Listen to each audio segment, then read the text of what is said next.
Hello and welcome again to the Partner Podcast. My name's Mark Guttridge, and today we've got a real special guest for you on the Partner Podcast. We've got the legend, Paul Hingley of Siemens. So Paul, welcome, and how are you?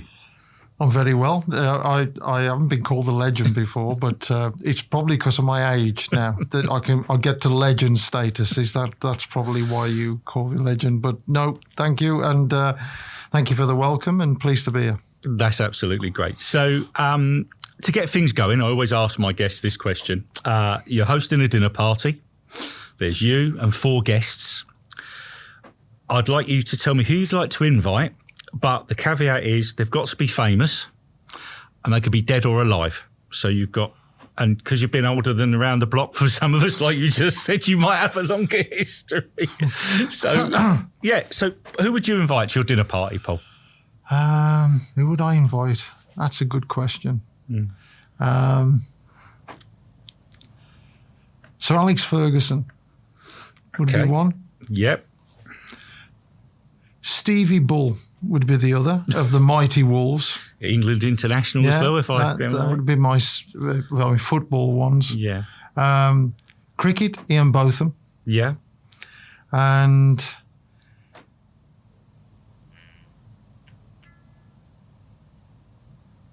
Nick Faldo. Nick Faldo. So you've got all people that are alive as well, which is good. All people that are alive. And I enjoy talking about sport because it's different, and you look at there's analogies between sport and what we do in sales, for especially in the way that you can look at the way people have motivated themselves. So those type of people interest me. Yeah, and you look at all 4 of those, and they've all very, very self-motivated on what they've achieved. Yeah, and all different in their own way. Yeah, you know, some of them are really focused, like Mr. Faldo. He was really, really focused to an extent that a lot of people didn't like him. Sir Alex Ferguson, he's well noted for his focus and the way that he drove his. Yeah, and then you've got those characters like Botham that was just a different breed. So all interesting. Yeah, very much so. That's absolutely great. Thank you for that, Paul, for that insight. So there's a few areas I wish to cover in the time we have. And the first one is, what is actually your current role now within Siemens? Because you've had many, haven't you? Yeah, generally all with a typical theme. So I start with my business role. I'm the business unit manager within PA for DCP, Digital Communication and Power, and Digital Control and Power. I get it right. That's okay. Don't worry. But within DCP, we're looking at the mandate and the portfolio that we have for network, hardware and solutions, software as well now. We look at ident and RTLS, and RFID and vision, a real sort of mix, including right at that baseline product of site-top power supplies, which are really important with regards to the development of any solution. So that's the business side that I look after. I also am responsible for functional safety and safety generally of what we put together around our offers in solutions, and also the application of products within the safety arena. And then coupled to that, I look after security services that we offer, and we bring that into the alignment with DCP. So we have an end-to-end offering for customers that they can talk about hardware, the physical side, and then talk about security and the provision of a secure and sustainable network. And the final hat that's on there is product solution and security officer. So in that role, I represent Siemens at government level. So I work with the NCSC, GCHQ, Ministry of Defence, where Siemens are offering product and solutions.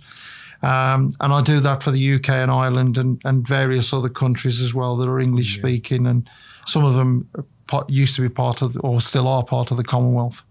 So are you sort of 007 secret agent?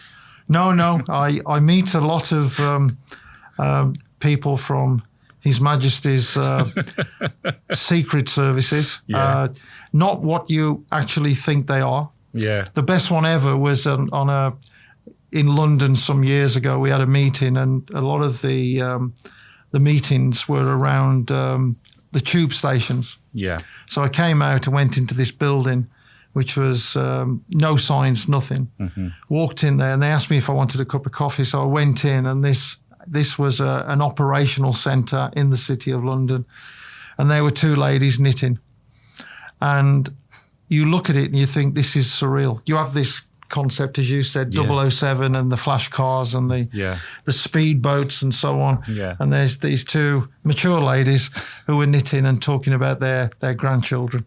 And that's the reality of the world that we work in. So they weren't sort of ninja spies sitting there ready to pounce at any second. Not at all. No. These were internal agents, but even so, that's the reality of the world that we work in. Right. Okay. So that's really good, because that brings me on to my next question. Everybody thought we'd put this together. This is good. Security. You know, what's sort of happening with security at the moment? You know, when we spoke earlier, you know, it's such a big topic. Yeah. You know, so it's a very general question, but so what's happening with it? It's an ever-changing landscape, but for the first time, the Wild West that was security, the marshals and the sheriffs are now coming over the horizon, and we're seeing a lot more legislative frameworks being put into place around security, which is what the industry needs, to be honest. There were too many companies trying to take advantage of our customers not knowing what they needed or what information they needed. So the maturity level within industry is generally low. That has improved quite considerably, but it's going to improve again because of the Cyber Resilience Act, which is the European Cyber Resilience Act, NIS V2, which is a directive that's being utilised within the European Union. And you might say, well, after Brexit, what does that mean? Well, it still means a lot because of CE marking. There's a real push now for legislation and a legal framework, which the CRA brings. That's effective from the 17th of October this year. Right. So it was launched a year ago, just over a year ago in draft form. And NIS V2, the same. That's going to become a directive. And around that, for the first time, you'll see that affects directly CE marking. Now, that's for products, but it's also for solutions. So the market will change quite dramatically. There will be a lot more of our customers requiring levels of validation. They will have to be able to define what they want from a network architecture and a product selection, not just a case of companies turning up and providing low-cost products that have no security in them at all. So it is a really big change that's starting to take place, and one that the UK industry is only just starting to acknowledge. So the NCSC are already now reaching out to understand the effects of 62443, the standard that's being used and sort of driven by NIS V2. For customers to look at. We're now seeing that starting to affect industry, and our customers are asking more and more questions. So you've sort of thrown in there some acronyms and some numbers which are way above me, because I'm a humble man. Who would we come to? Who would our partners come to if they had these sort of questions? Would it be yourself, or is there anybody else they would need to come to answer these? Yeah, it's not just me. We have a team of consultants. We have delivery of consultancy and engineering around security and networks. We now have Marie Alwood, who's recently now stepped into a sales role as well. So she's going to be available to our customers to ask these questions and to look at how we can help the customer go through that transition from really not understanding what the requirements are to now having, or for them to have to be definitive in what they supply. And there's a lot of work that's got to be done around product selection. Within 62443, we have security levels 1, 2, 3, and 4. And to apply them is not just about a statement. There's a lot of facets involved around the application of the security level And industry is being looked to be driven to SL2, so security level 2. But that's only a small part of the overall requirements that a customer will need, because there's not only the SL, the security level, there's also the ML, the maturity level, 1, 2, 3, 4, which the customer is responsible for. That's policies and processes. And then finally, when those align, so SL2 and ML2, for example, will produce what they call a protection level, which is PL2. And this is where insurance companies start to look at industry. They are looking for companies to demonstrate due diligence with regards to their security posture, how they've achieved their levels of protection and documented their levels of protection before they will pay out. So again, another shift and another change in the way that industry will have to adapt and adopt this new legislation. Okay. So what are Siemens doing to prepare themselves for these changes? Yep, really good question. What some people may not know is that standard I've mentioned, the IEC standard 62443, actually was born from the internal policies and procedures of Siemens back in 2012. Right. So after Stuxnet, we realigned the way that we developed our products, the way that we promoted our solutions. What we came up with was a series of internal policies and procedures headed up by a gentleman called Pierre Cobes. Pierre then went on to write 62443. Right. So 62443 as a standard has been in our DNA since 2012.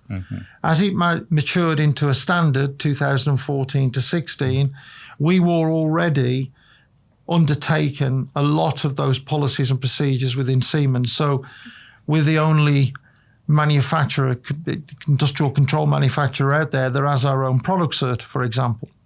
One of 1,200 product certs globally. That allows us to provide our customers with in-depth information about our own product vulnerabilities, but also other manufacturers and their vulnerabilities. It also allows us to be informative. So within the new legislation, it's now a requirement that within 24 hours, we have to inform ENISA that we have a product, a Siemens product, that has a potential problem, a vulnerability. Yeah. But we've done that since 2016. Likewise, with the NCSC here in the UK, the same requirement, and we've done that since 2018.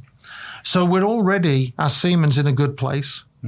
The next major transition that's taking place is the requirements of 4-2. So 62443, 4-1 and 4-2. 4-1, majority of vendors have now. This is a life cycle management of product after you've released it to the market, how you manage it, how you patch it, how you look and respond to vulnerabilities. Majority of our vendors, or the vendors in this market now, have that. Yeah. But 4-2 is where products are tested against all known vulnerabilities prior to release onto the market. Now, Siemens, 95% of our products already have that certification because that's what we do. Or they can be certified. So we have the WinCC software, for example. We have Scalen's products that are already 4-2 compliant. Yeah. And that means as you move forward, our customers can reliably select Siemens products knowing that they will achieve this baseline that they're working to of SL2. Right. So industry is being pushed to meet the requirements of SL2 as a minimum. And that means they have to have SL2 products. And again, majority of Siemens products are SL2. So confidently, our customers can select those products to put into solutions, not only now, but for the future as well. Right. Okay. So that's absolutely fantastic answers so far, Paul. We're going to break it there for the end of part one, and we'll see you back very shortly for part two. Thank you. No problem.